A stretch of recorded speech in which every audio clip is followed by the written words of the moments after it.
that was a very funny history, a very funny discussion, because the Alianza Democrática was the first way to understand that.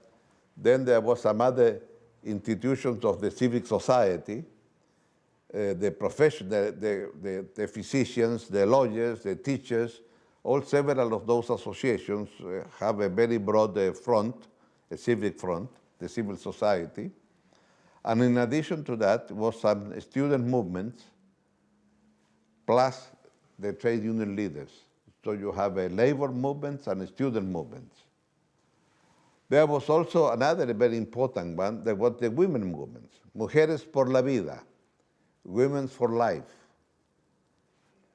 In order to fight, in order to respect the human right from the point of view of humans, you had several different instances, plus some political institutions.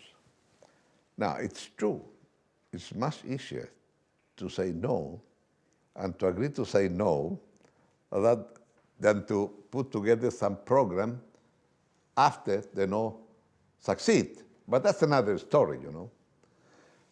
Nevertheless, what I really think that was very important, that the fact that we decided the no campaign, and the fact that we decided that was possible with a paper and a pencil to say no, and that's it, you know, because you only have two chances, yes or no, in the vote, yes or no, that's it.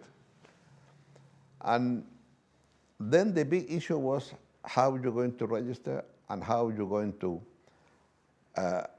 then register the political parties. And I discovered, you know, once I was with President Elwin in La Serena, it's a city about 500 kilometers north of Santiago. And I received, during those days, you say a telex. Remember, there was not emails, no? It was a telex. And the telex say, Arica,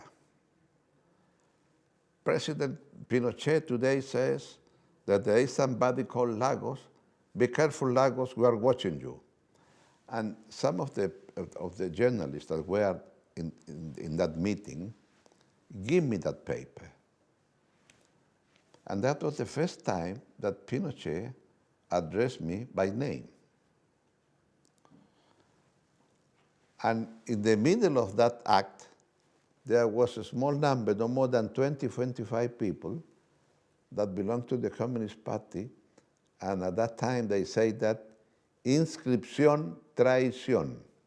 To register is to be a traitor, because you are registered according to Pinochet's legislation. And it was very difficult to keep talking, because 20 people in 200 is enough to disrupt the meeting. So I say to Elwin, let me speak first. And I try to say the usual things, and people start again making complaints. And then suddenly I say, now please quiet. I'm going to read a telex by Pinochet. No, listen what Pinochet says. And I read what Pinochet says, you know.